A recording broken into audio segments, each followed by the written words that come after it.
Hi everyone, welcome to another edition of Soap from the Box, the podcast where I interview actor mates I've directed in some of the country's leading continuing dramas. EastEnders, Coronation Street, Emmerdale, Casualty, Hollyoaks. And my guest today is very special. She played an iconic role in one of the biggest storylines Coronation Street's ever seen. She was also in Emmerdale, and she was also in what I think is the most groundbreaking television show ever to have been on, Queer as Folk. My guest is Denise Black, and I started by asking her what it's like to be such an icon to gay men and gay women around the world.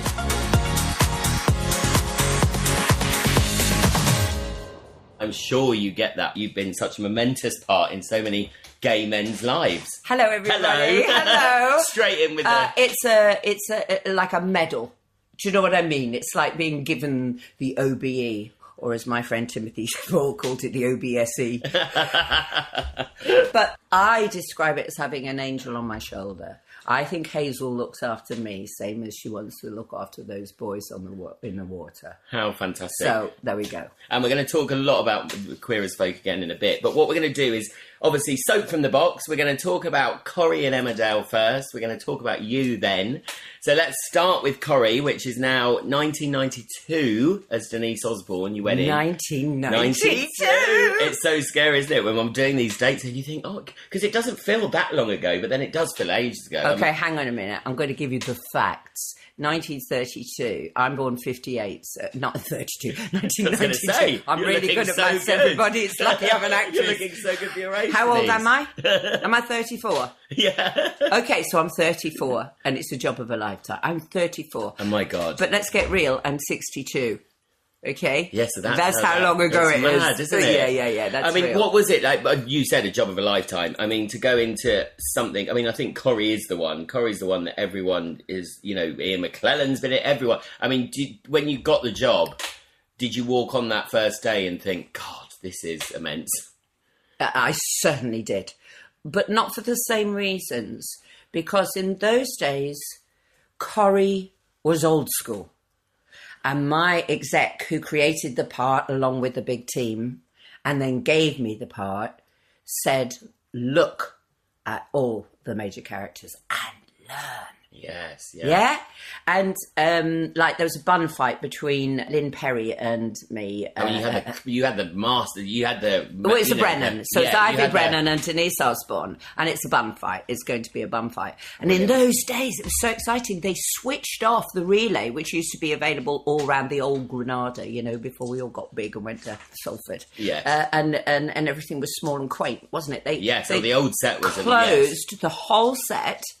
All the relay, and the producers came down to watch the bun fight, and they said, "Oh, I love a cat fight." You know? Oh, wow! So you kind of knew it was so exciting, and I learnt bucket loads off Lynn Perry, who I would love to talk about, but there's almost nobody in the cast who I wouldn't like to talk about because they were so interesting and such remarkable actresses. Yes. And yeah, actors. and actors. I mean, remarkable. Yeah, no. I mean, I think that's the thing about soap that we know and that people listening to this might not know of how hard soap is because everything's filmed out of order.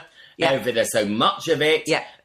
You know, it's an intense... I'm a militant. You know, people say that you're just being yourself. Sorry, you're so far off being yourself because you have to say the words that are scripted. Yes. And you have to stand within 1 millimetre of where the director, yes, bastard, tells you, wait on the left leg. You're thinking, but will the words come out of my mouth? Because sometimes you only saw them that morning. Yes. Oh, no, I know, yeah. Whole swathes of it. And we would only have, don't we, on soap nowadays, you only have like 40 minutes to film a scene. I mean, when you joined back then, it must have been, there would have been less episodes. Was it a bit more...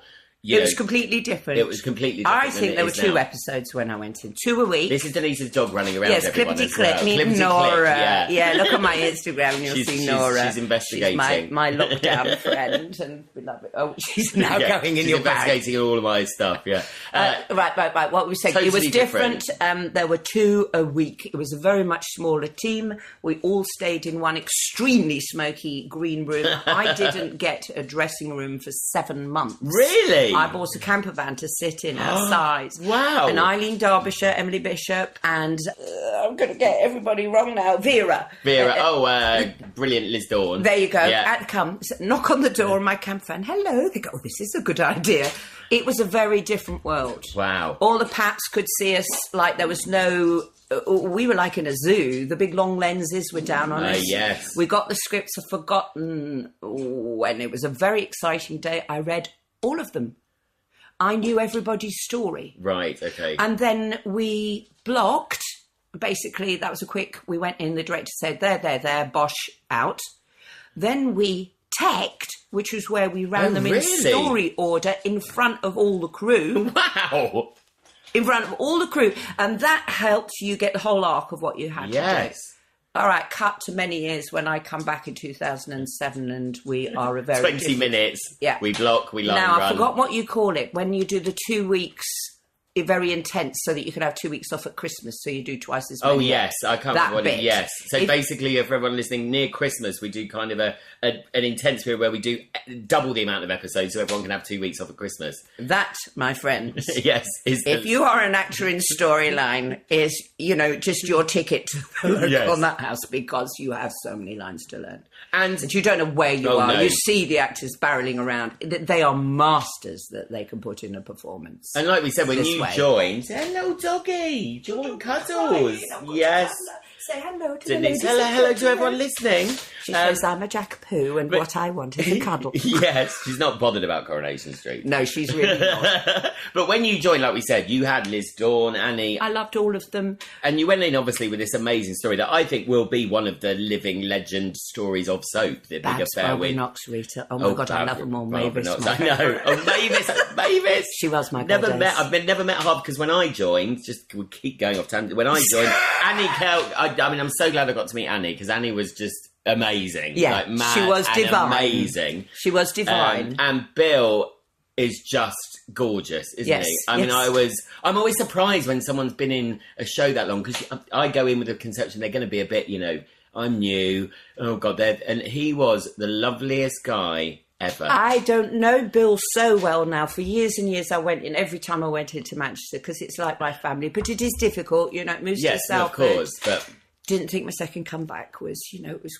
hard, and I was very grateful. Sorry, the first comeback, very grateful for the second. I felt put the character. But before we come to the comeback, Denise, you've got to talk the original. Right. The original story, which did set the country. I mean, nowadays affairs are two a penny in soap, as we know. But there was something about that, wasn't it? But you going in and having an affair with Ken was... I have no idea if that story had been run before, because Ken and Deirdre were kind of like royalty, weren't they? Yeah, they were. Oh, yeah, they were. Yeah, they were Charles and Camilla. Yeah, and you were Camilla, and they were. Oh, was I? They were dying Charles. Yeah.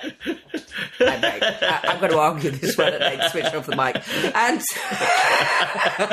but that was a side track from what actually happened, because these things are organic. Yeah. They create characters to people, a community, to provide great entertainment. At 7 and 7:30 very particularly, which is a very particular time and has a very particular time in certain people's lives. Yes. So Denise took on a life of her own. I was warned. It says some characters we introduce with a big bang. Sometimes we dribble them in.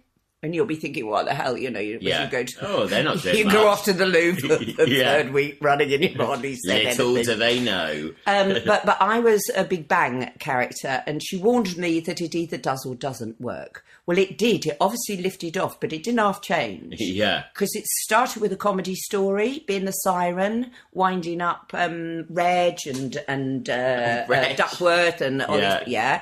And then moved on to just generally, I had a picture up in her flat when I went to see her flat the first day that it was ever built on set. Because you know very little about your character when you start. So yes. Oh, you look at the clues. Oh, it's my house. What does it tell me about my character? Yeah. She was obviously anarchic and her own boss and did what she had. Therefore, and people were saying she's not a new Elsie Tanner. Is it? I'm clinging on. I've been told she is not a new Elsie Tanner. So I'm thinking, okay, so she's a new Elsie she's Tanner. She's not. Yeah. Study Elsie Tanner. Like your life depended on, which I did. Yeah.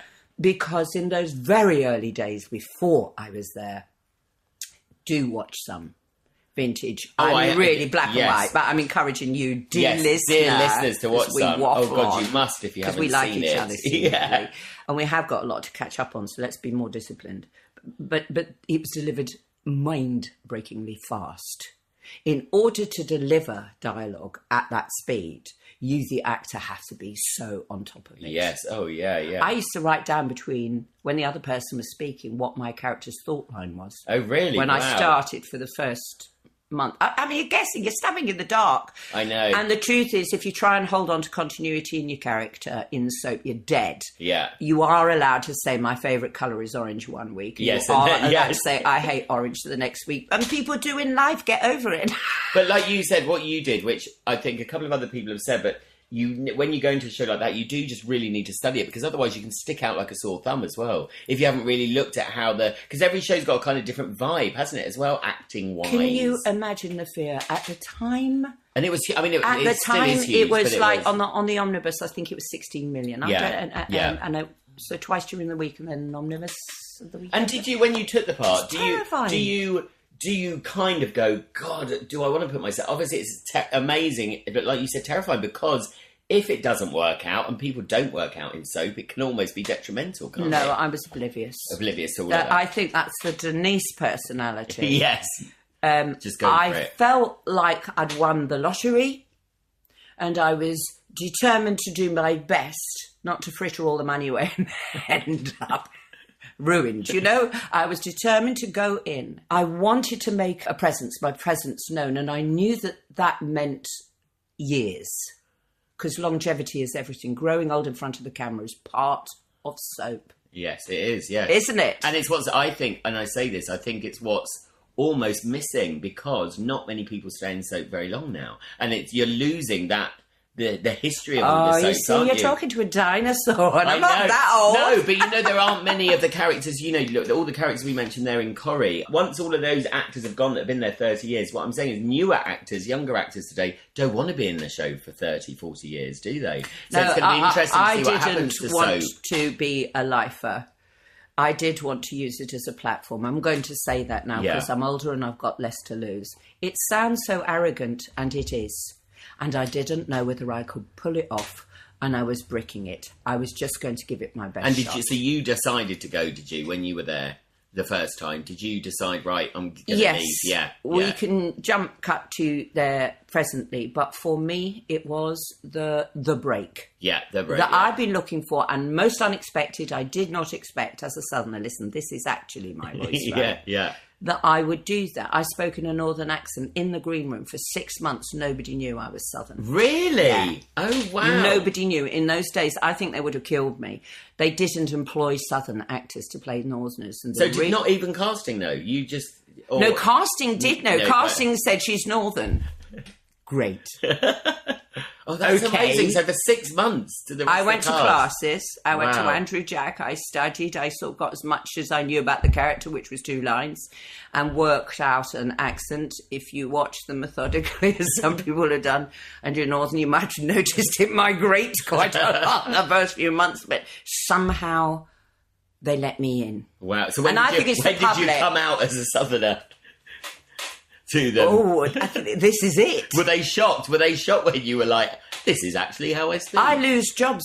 4 years I lost jobs because I was a Northern actor, and there's this silly prejudice that if you're a Northerner, you don't get to play a Southern part. Now, I don't know whether it's the same, right? I've been around a long time, but I have had actors in my lifetime who have rude Northern actors that they are only seen as, right, they're Northern, so they're going to be Northern. Yeah? I think it's in the casting room, and I've cast before, actually, and when I do acting classes, I say to people, we had to cast an Eastern European part in Holby City, and one guy came in with an Eastern European accent, and only after the audition, he said, oh, actually, I'm from...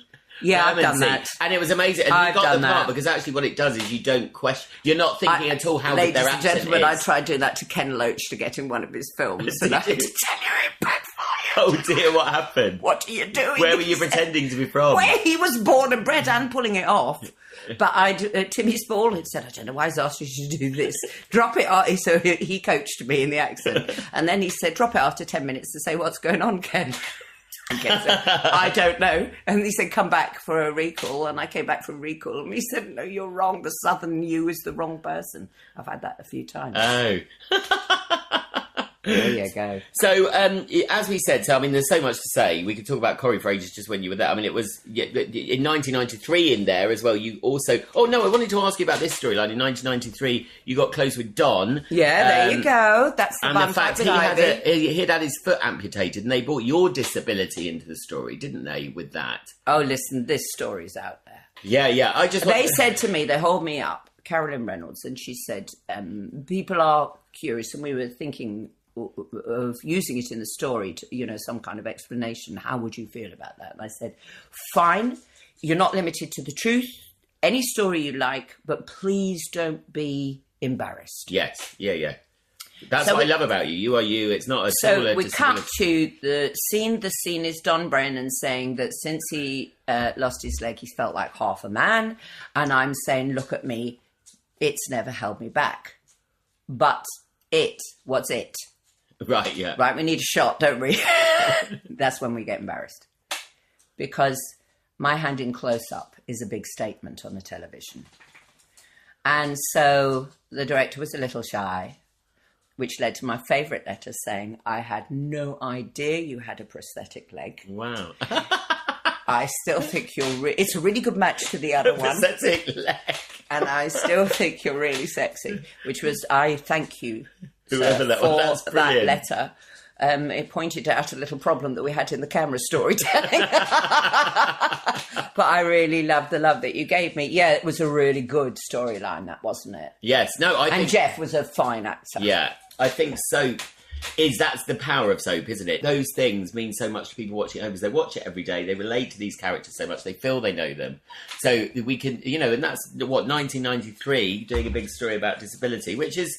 But then, nowadays it's very, there's lots of stories about things. I beg to differ. Okay, the world has changed and I am in accord with positive discrimination, so really use disabled actors for disabled parts. Yes, yeah. Of course, the world has changed.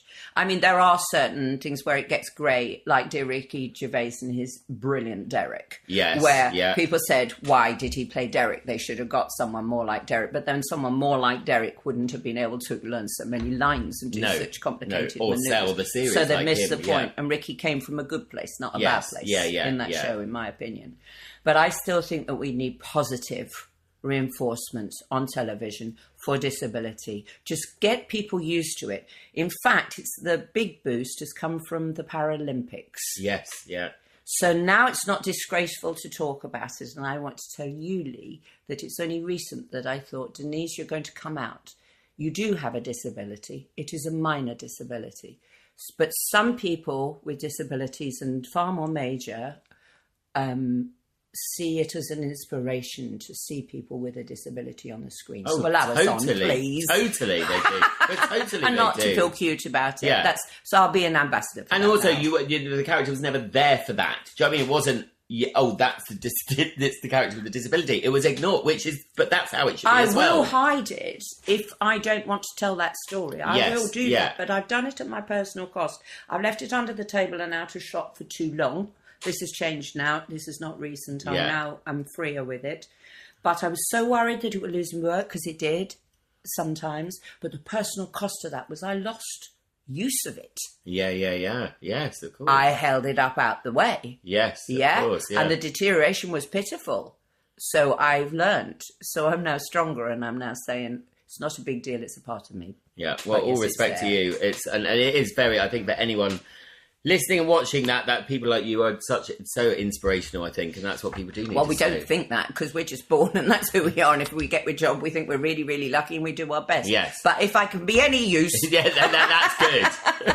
So, we'll whiz to this. So you left, obviously, and you went back in 2016. Yeah. No, I went back in 2007. Oh, 2007, yeah. You went back in 2007 first. Yeah. I went back almost weeks after I'd left to behave very badly in court and snatch the baby, I think.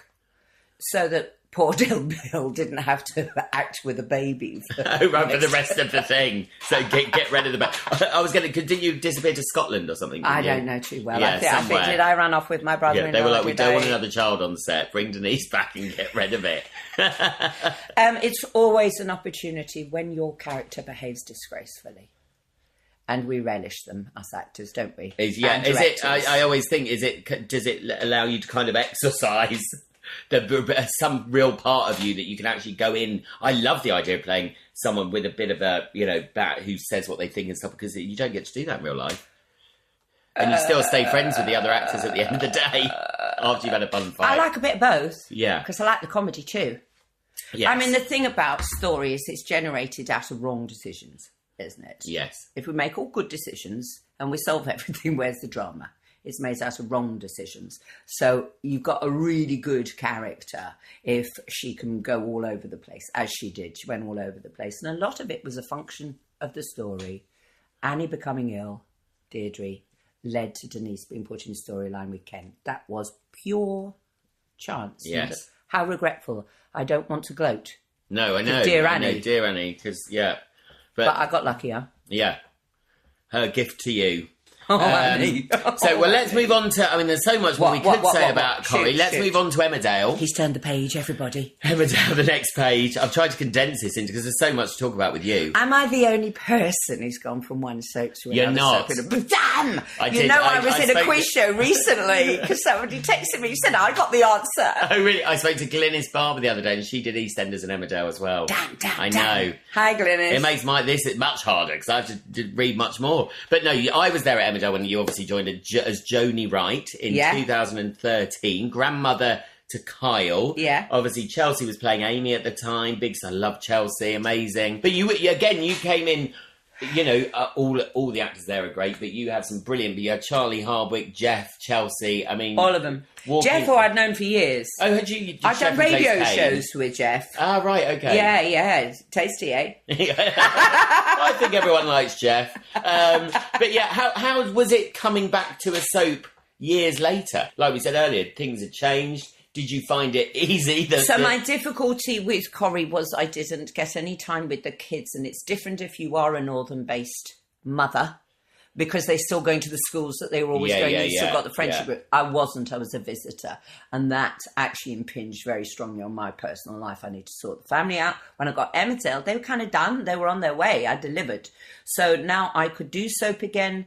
And I felt that I had a really better attitude in that my attitude was never bad, but it was so much less chaotic. Emmerdale. Right, yeah. It's cool. Isn't it? Oh, God, it's so... It's cool, and you don't have the paparazzi presence, and somebody's not currently in some personal meltdown involving the bloody... Actually. Oh, it's horrible. And locations are nice, like the village is amazing. Contract renewal. None of the principals, not Bill, not Rita, I'd use the character name, none of them presumed that they would get an extent... okay, oh, wow. In 1992. Wow. What a different world, eh? Oh, today, yeah. God, yes. Totally. There we go. So I found Emmerdale very calming. This is all inside stuff, isn't it? But the organisation was impeccable. Yeah. On Emmerdale. The scripts are ready and you knew roughly when to expect to be used. Yes-ish. In advance. I don't know, it could have been different for a director. Oh, no. It's so organised. It was much more tied in. Now, maybe Corrie is now. Maybe with these huge organisations, they are all like that now. Well, I think... But Emmerdale didn't, and so I had more hold on my private life. I could get to see who I want. I could have an outside life. Well, I think now as well, because it's a bigger cast, you're not no one's as intense all the time. Do you know what I mean? So it is a bit more... you can have your weeks of being, but you wouldn't probably have 8 months of being solidly busy. Do you know what I mean now? And you have the fun of a helicopter landing in the middle of a building in the middle of the countryside. So some of the stories you're involved in the helicopter crash that was one of the big October storylines. One of my favourite days ever. I love doing stunts like that. Oh, I love stunts. Now, who died? It was the lovely... I can't character Alicia who played... Oh, of course. Well, Alicia, I worked with in Bad Girls, which really should be on your list. Yeah, I've got Bad Girls. I've got Bad Girls. Yes. Yeah, whereas I miraculously got under a table Yes. and blinked my way back to... Oh, But doing what big happened? stunt days like that are so much fun, aren't they? Oh. Because it's so... I mean, when we go to town on soap, we go to town and it's great, isn't it? Yeah, the happy vibe. You come to work, somebody nice has put a helicopter in the top of a roof. Yes.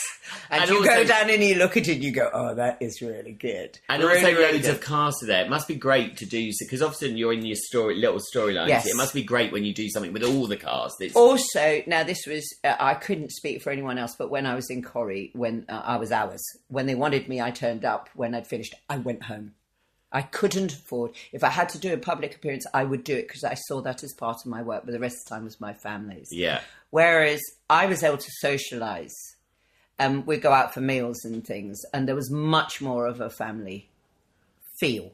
At Emmerdale, yeah. At Emmerdale. Yeah. Yes, Yeah. I think... I don't know what it is about Emmerdale. I don't know what... I just... Yeah, it's got... it. Out of all of them, it is the biggest family there, isn't it? I think because there's no airs and graces at all at Emmerdale. I mean, there really isn't. There's no hierarchy or anything at Emmerdale. It's very much... Oh, hang on a minute. Zach Dingle's the top of the hierarchy. Oh, yes. Okay. Well, and then then- we have his son, And I was son gonna Kane, say, so- who's next and questionably top now. And there's a very strict hierarchy. In Coronation Street, you obviously went in and got with the Charles and Di at the time. Yeah. And then Emmerdale, I mean, I wouldn't call Lisa and Zach Charles and Di, but again, Oh. a huge couple. I mean, literally... Listen, when they got rid of So me and loved. I wasn't happy, but you just have to roll with the punches. That is how it happened. I do agree that if you're going to run a story like that, the character who is expendable, unless you are actually breaking the couple up with a story, because they are kind of the heartbeat, Yeah. both of them. They're kind of moral ground as well, bizarrely. I mean, I don't know why Ken Barlow's serial I know, yes. Yeah, I know. serial lover never held down a relationship ever. But at least he stayed on the same street. He's got a heart of gold. And there's nothing. He's not Yeah. divisive. You that is sort of the heartbeat of the soap, those couples. So if you go in and muck with it and cause them terrible distress, You need to go. you need to go. Yeah. I mean, I actually... I don't know how you feel about this. I sometimes feel sad that everyone has to... Zach and Lisa, for me... not everyone has bloody affairs. Do you know what I mean? Sometimes. I know it's... I would drama. prefer... I just would love a couple to stay a couple. Do you know what I mean? And actually not be broken up for once in a soap. Oh, dear. there's not many. The moment you get the story, the first thing I do is surrender any judgment on Yeah, is you have this to a go good with it. story or a bad story. It's a story. Thank you. You are giving me scenes. Thank you. Now, my job is to fire as many fireworks in my artillery as I can to make everyone go, oh, this is a good story. Yeah, That's yeah. my job. Yeah. So I can't be thinking, oh, I hate this story. Oh, yes. No, yeah, totally. Because then you'd go in half cock, wouldn't you? So you give everything your best, but you secretly know, don't you, when you're on a good one. Yes. Oh, totally. And the Dingles are just... The Dingles are just a family, again, just... out there on their own, aren't they? They're brilliant. So you ended up staying almost 2 years in Emmerdale, didn't you? I can't tell you. Yeah, you did. Almost Did 2 I? years. Yeah, so you had quite a Yeah. long rule. And you died... I did. When Lisa found out... No, Lisa you had gone to prison. Lisa picked you up and she told you that she was back with Zach, wasn't it?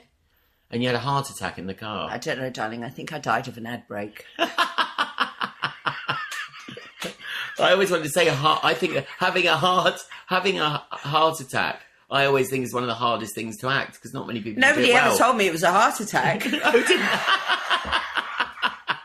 My dad, who was terribly critically ill towards the end of his life and has had heart failure since 1992 when I got the job. He had a heart turn and he had it pretty bad. So I'd watched a couple of episodes. So I was just doing one of those. But we didn't have time to film it because I was supposed to roll out the van onto the floor. Oh. It was dark and wet. So we went, nah. Just fall against the window. On against the window. Cut to the ads. Lisa comes in. Oh. And thus is soap.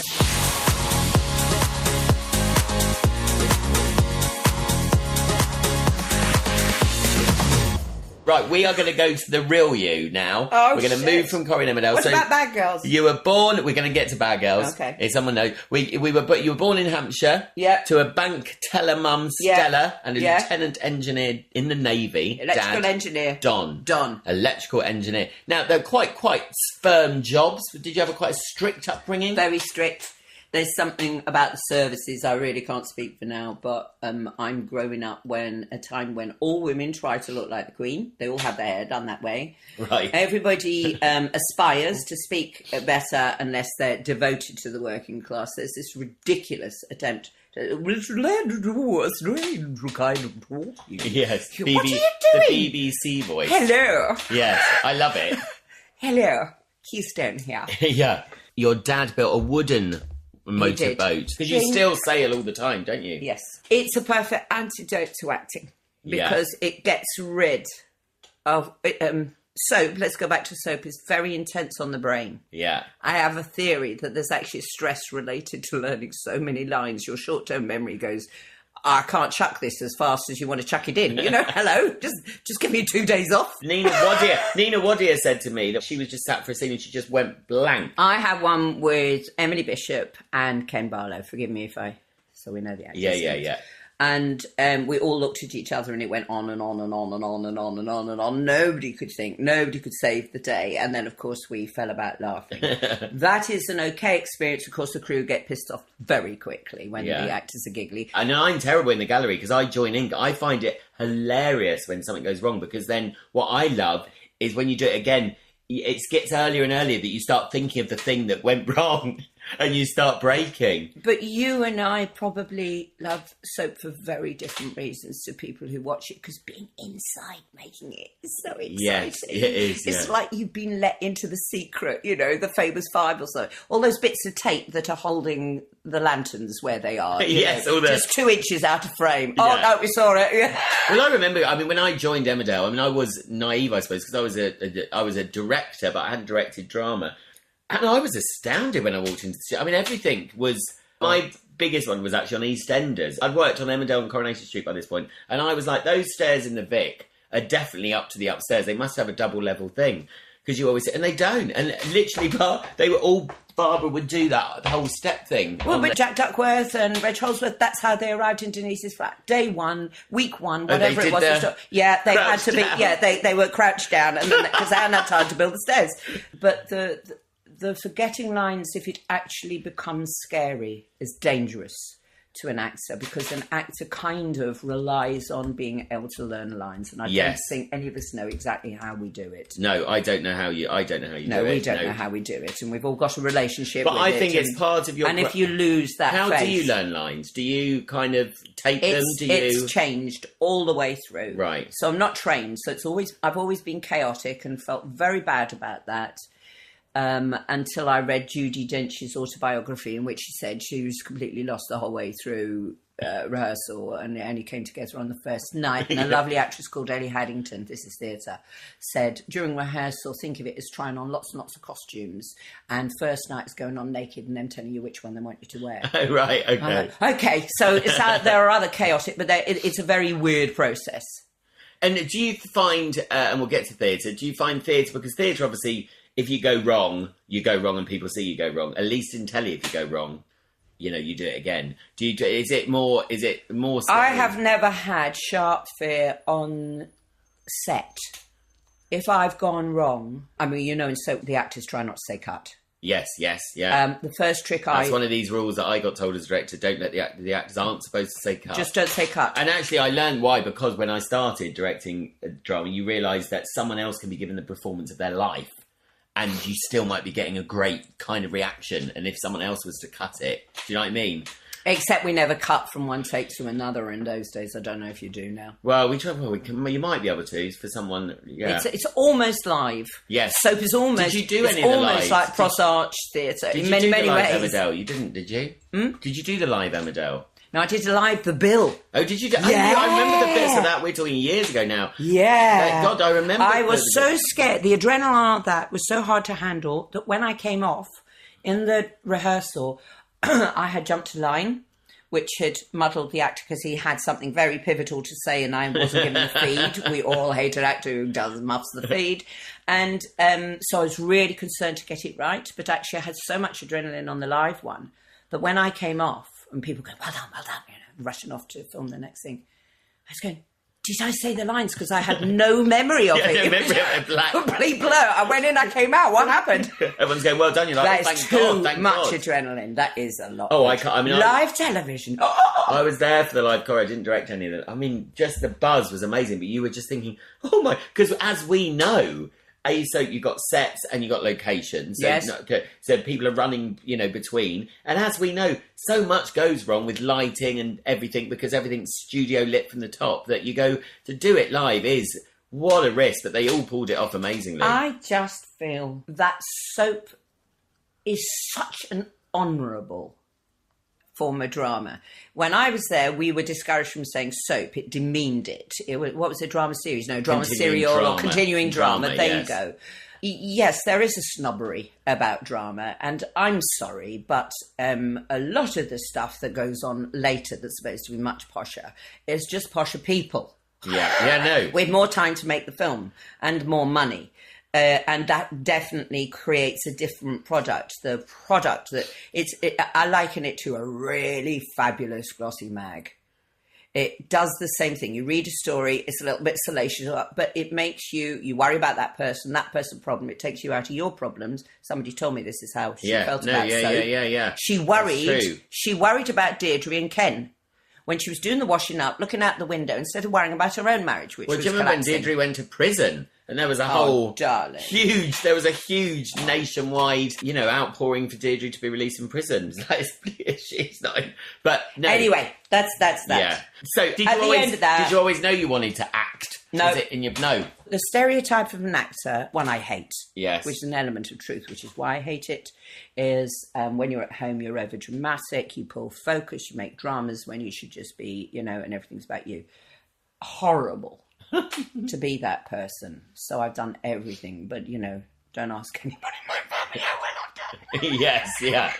Cut to the drama and the. It's a difficult trait. It is. I always say life is a difficult life. It's uncomfortable. I can't get work hardly at all at the moment. I have to interview from home, but I know that at any second I'm going to pack that suitcase and I won't be back for 3 months. I know, yeah. If I'm one of them. I don't think people realise how tough it is, and also What I will think little Nora do? I know the toughest thing though for me as an actor is the rejection as well, because not any other career you build it like me. I wouldn't go. You can be at whatever stage of you can be a famous actress, but still go for auditions and not get them, and that I think will always be a. I just burped. Did you know? I don't think we picked that up, Denise. Sorry, listeners, if you did. Hang on, I'm I'm going to have a ginger starving. biscuit. She's going to have a ginger biscuit this week. But no, I think that's what's. Listen, you can't make it. Every job has got its hazards. Tough, yeah. But I think for actors it is particularly tough because they're judged all the time. You're never not judged. You're constantly being judged. During Corrie, I covered all my mirrors in my house to try to stop me becoming obsessed with how I looked. Right, yeah. Because you see yourself too often. And I also, when I got the job, because I hadn't got much experience in front of camera, got Michael Caine's book on acting to camera. I was reading it in the green room saying it'll be all right in 3 weeks. Yeah. And everyone's like, God. So let's look at some of your theatre credits. You've done absolutely loads of theatre. The Thrupney Opera, Art of Success, King Lear. Oh, no, I have to say your first role, which I love, I think I'm right in saying, was the town crier in The Emperor's New Clothes. And apparently you still know your first line. Oh, yes, make way for the Emperor. He is about to step forth from the palace and he demands you to... possibly admire, not sure that his new clothes. I mean, that's incredible. With a school bell, I mean. Wow. Yeah. I mean, no wonder you're where you are after that Absolutely. performance. Town crier. You might be remembered for Corrie, you'll always be remembered for the Town crier. Yeah. TV-wise, like we said, loads of stuff, including Bad Girls, A Touch of Frost, Dangerfield, the pilot of A Touch of Frost. The pilot of A Touch of Frost. Oh, wow. So that was... that was... And again, we're talking... With David Jason going, I don't know whether they're going to take me seriously after all these years of Only Fools and Horses. If only you knew what worries we all have back here. And he was like that, was he? That's amazing. We're all... Yes, yeah. We all don't know. At what point do you go, I'm safe? Yeah.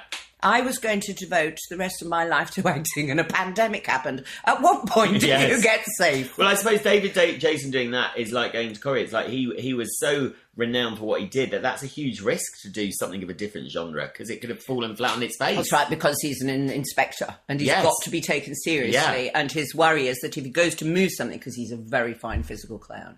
I mean, that outtake. Not an outtake. This is fine. I love pratfalls as well. Yeah. Do you? And it also, yes. Oh God, yeah. Oh, God. And do you love doing all that stuff? I filming love all that physical stuff? comedy. I mean, I love that's why I love Jennifer Saunders so much, because I think she's. I'm watching Nav Fab again from the beginning at the moment. Falling down the stairs. Oh my God, I'd forgotten. And I did a scene. I copied a scene from Nav Fab in Emmerdale with Matthew Wolfenden, who plays David. Who's Fab? When he was drunk, and we did the scene where the cab driver opened the door and he just fell straight out on the floor. I love him. Which is what, I love him. Comedy is very time consuming. Yes, oh God, yeah. Josie Lawrence, because we skipped that. Well, at the moment, I'm out in the West Indies. I know, we've gone everywhere. I've got to meet Josie Lawrence soon. Josie Lawrence I love Josie Lawrence. So don't we all love Josie Lawrence? And quite rightly. You work with her and you're good friends with her, aren't you? I am indeed. She is one of the unsung goddesses. She is yes. one of the legends. There are other ones. We can go on. But whose line is it anyway? Oh, my God. That's not all she's capable of. Oh, I know. But she's a master of comedy. But not just comedy, of acting. Yeah. So her take on acting is a drama, right? So that's complicated. You've got to nitpick it and recreate it so that everybody believes it. Comedy is on top. I think Prunella Scales thinks this too. And it's very fun. It's like with a chisel, isn't it? Getting the laugh and not getting the laugh. Yes. You expect the laugh, no laugh. Yeah. Somehow, magically, timing is everything, isn't it? So it's another thing on top of the drama. Yes. And also, with comedy lines, there's usually only one way to deliver them that's the best way to say this funny. And it's your job to work it out. Yes. No, yes. And on telly, you've got to do that without a live audience. This takes a lot of skill. No, it does. It does, actually, totally. And you really, especially in soaps as well, again, because a lot of comedy is written that's not for... And you have to... I mean, I've done so many things where you've had to really change things. In a story, if you can make people laugh and then hit them with something really sad, you can get to them deeper. Yes. Oh, yes. God, yeah. Yeah. So let's move that. We have to get to Queer as Folk because... we have to. So now, Queer as Folk is, and this statement is one of the most groundbreaking, probably the most groundbreaking television series ever, I think. I mean, not just at the time. There's not been a show like that. I mean, it broke every boundary and smacked it in your face. I've got the original scripts. Have you? Wow. In this house. Of course I do. Wow. Of course I mean, you must have read that. I don't hold on to a lot, but you must have read that thinking... I mean, surely every cast member who read that went, God, this... I was only on like page 6 and I had to ring up and my agent and say, what's an A gay and what's rimming? I mean, Oh, I remember the scenes. But it wasn't just because I was thinking I was gay at the time, but it was just shocking anyway, because it was, you've had a lesbian kiss on Brookside and then suddenly... That's right. You've got this, though, which was no... And the culture then... I'm often saying to younger people, we have to remember how it was then. Why it was groundbreaking was because it hadn't been done. Yeah. And so you don't know what the reaction's going to be. Yeah. I read it, I knew it was brilliant. There's no question. It was brilliant without any of the filming. The paperwork. Yeah. The characters. And it wasn't because it was gay. No. It was because it was so well written. It's brilliantly written. And for anyone that's younger, so it's 1999, I would say gay-wise, it was still very different than it is today. People were out, but it was still it was still not as accepted as it is today. The thing is that writers lead people by the nose, don't they? So if one character's got to meet another character and the writer says, oh, there they are in the street, right, fine, we accept it, dush. But if you're desperately trying to find something, it's a big drama, do you know what I mean? Yeah. A good writer ups the stakes all the time. And Russell T. Davies is the best. Well, there are great... No, I'm watching Shameless again at the moment as well. Yeah. Back to back with Ab Fab. I've watched so much. But it's a great time to catch up on that. But he's amazing. These are amazing storytellers. So it's going to be good, but you have to remember that the culture then was that the authorities, if you like, the people who are putting their neck online by broadcasting it, are apprehensive about Yes, I'm sure they were. So let's take our sponsor, who pulls after the first episode. And that was because they were worried about a backlash. And almost the whole way through, Well, I watched it as it came change. out. And we didn't get huge ratings. I watched it. I thought it was brilliant, but it wasn't discussed a great deal. I just knew, I was living in London at the time, that when I got on the tube, all the people, the guys in suits who peeked out from behind the newspaper, you go, "You too?" I know. My mother rang me and said, "Your father's watching." And I said, "I can't tell you how depressed I feel." And then after the first one, she said, "Well, he went to the toilet in the crossword." I said, "I'm so glad." She said, "They like prostitutes." I said, "I know, Mum, I know." But the fact was that Joe Public was like, yeah, what's the big news? You know, a good drama with gay people, and good. Yes, and it became, I think it built over time, didn't it? Because it was just one of those cult classics as well, that everyone watched it after that. It picked it up. And, a friend of mine who said, "And when are they going to do this for straight drama?" Yeah. Which, of course, now they've done. Do you know what I mean? It was so fresh, wasn't it? It was groundbreaking. Yeah. It was alternative. The way it was filmed was different. What it tackled was different. It was in your face. You know, it wasn't at all. But Russell does it time and time again. I mean, it's not everybody's taste. I loved Years and Years. I thought it was amazing. Yeah, no, I love Years. But it's a predictiveness. But artists often do that. Okay, so of course we want to sensationalise when we do drama. Of course we do. It's drama. Yeah. But also we've got a duty to do. Do you know what I mean? To be more realistic. And Russell's really good at that. Yes, yeah. Isn't he? Oh, it was very real. Yeah. And the guys in that obviously have done amazingly. Aidan Gillen has done... Look at Aidan. Wow. I've got so many Aidan stories. Wire. I've got so many stories about all of them. And Charlie, who I was in love with. I mean, say that he was nice, Why? wasn't he? So he came in with my first ever script. He'd been filming, and he was filming some very naked hand jobby in the back room, urgent scene. And I had seen that on the call sheet it said that they were to have flesh-coloured pants. So I was extremely keen to know how they looked. How it had gone. I believe they wore the pants briefly on their heads. Anyway. I must rewatch it. You know what? After this, I'm going to rewatch early Corries. I want to rewatch Queer as Folk. I just really rewatched it, having not watched it for something years. Yeah, no, I do want to have... Just bringing up all the characters we talked of earlier. It's fresh as a daisy. God, I forgot. I love if you're in a bad mood, you can choose to watch an episode of Amphab and it will cheer you up. What can we... We need to bring back stuff that you've been in before, but you're dead in most things, aren't you? You're dead in most things. On that note, I think Finally, it's been lovely. I'm running away from the microphone, everyone, because I didn't get the little thing for you, which is... You'll get a medal. A little soap from the box. I do get soap. Do. Is it going to be soap? It's a nice smelly soap. Oh my goodness! And now, which character? The final question is: which character in either of the soaps you worked in would you give that to wash away their sins? Denise. Yeah, I was going to say probably. She's never done anything right in her life, and what is she doing at the moment? I am enraged. That's where you need to be heading back to the cobbles, isn't it? This is not part of, people talk about that, and I thought about what's Lee going to say. It's never in my control. No. As I've been told by soap people that it's all led by story, and if a story needs you, then that's when they call on you, and if they don't need that story, then they don't call on you. And I think Ken Barlow's in he's not even on Coronation Street anymore, is he? They've moved them all to a retirement home. Oh, don't. I did think bang goes my pension plan. Yes, I thought, yeah. Although you could cause havoc in the retirement home. But Denise in there, and that's a spin-off drama. Well, Denise, it's been amazing to see you on that note. Thank you. Bye-bye, sweetie.